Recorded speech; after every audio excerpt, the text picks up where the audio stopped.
దర్శకుడు ఆర్జీవీపై అనుచిత వ్యాఖ్యల కేసులో సిఐడి దర్యాప్తు చేపట్టింది. ఈ నేపథ్యంలోనే ఆర్జీవీ ఫిర్యాదు మేరకు కేసు నమోదు చేసింది ఏపీ సిఐడి.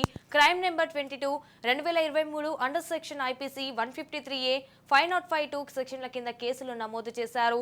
ఆర్జీవీపై వ్యాఖ్యలు చేసిన వారిలో కొలికిపూడి శ్రీనివాసరావు పరారీలో ఉన్నారు. కొలికిపూడి శ్రీనివాస్ సహా 6గురిపై కేసులు నమోదు చేశారు అధికారులు.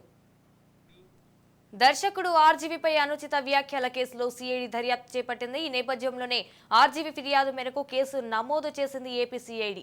Crime number 22 2023 under section IPC 153A 505(2) సెక్షన్ల కింద కేసు నమోదు చేశారు. ఆర్జీవీపై వ్యాఖ్యలు చేసిన వారిలో కొలికిపూడి శ్రీనివాసరావు పరారీలో ఉన్నారు. కొలికిపూడి శ్రీనివాస్ సహా 6గురిపై కేసులు నమోదు చేశారు అధికారులు. రైట్, ఇక దీనిపై పూర్తి సమాచారం మా crime bureau chief Inna Reddy phone in లో అందిస్తారు. ఇన్నారెడ్డి, చెప్పండి. సంజన, మనం గమనించవచ్చు, ఎప్పుడైతే ఒక ఛానల్లో ఈ రకమైన డిబేట్ జరిగినప్పుడు అంటే ఒక మనిషిని చంపేందుకు ఏ రకమైన ప్రోద్బలంతో ఒక వ్యక్తి చేసిన కామెంట్ మీదనే రాజగోపాల్ వర్మ పోలీసు కంప్లైంట్ ఇవ్వటం, ఇది కోర్టు తీసుకొచ్చినప్పుడు కోర్టు ఇమ్మీడియట్ గా వాళ్ళకి నోటీసులు జారీ చేయమన్న నేపథ్యంలో జరిగింది. 22/2023 దీనికి సంబంధించి ఎఫ్ఐఆర్ కూడా నమోదైంది.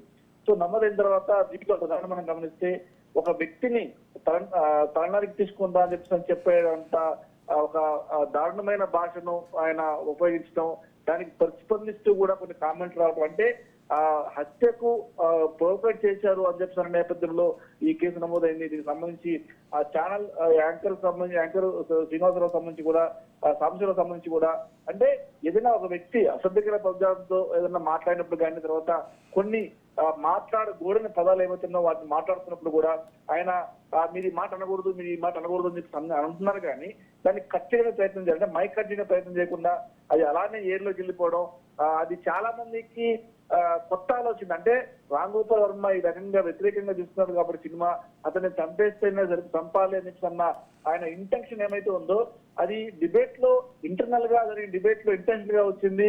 తర్వాత దీంట్లో కొరిగిపూడి శ్రీనివాస్ అరెస్ట్ చేసి తెలుస్తా ఉంది. దీంట్లో ఇంకా సాంబశివరావు ఎవరైతే మోడరేటర్ ఎవరైతే ఉన్నారో సాంబశివరావు మీద కూడా రిలేషన్స్ చాలా ఉన్నాయి. గతంలో కూడా ఇలాంటి డిబేట్లు పాల్గొన్నప్పుడు డిబేట్లలో ఎక్కడా కూడా సమయం పాటించకుండా అవతల వ్యక్తులని రెచ్చగొట్టే రకంగా డిబేట్లు జరిగాయి ఆరోపణలు ఉన్న నేపథ్యంలో ప్రస్తుతం అయితే మాత్రం ఈ కేసుకు సంబంధించి ఖచ్చితంగా దీంట్లో మరికొంతమంది కూడా అరెస్ట్ జరిగే అవకాశం కనిపిస్తా ఉంది. దీనికి సంబంధించిన పూర్తి సాక్ష్యాధారాలను కూడా సిఐడి పోలీసులు సేకరిస్తా ఉన్నారు. సిఐడి పోలీసులు ఇప్పటికే దానికి సంబంధించిన పూర్తి స్థాయి ఎంక్వైరీ కొనసాగుతుంది. సాక్ష్యాలను సేకరించారు కాబట్టి ఖచ్చితంగా రేపు కూడా మరికొన్ని అరెస్ట్ కూడా జరిగే అవకాశం ఉంది.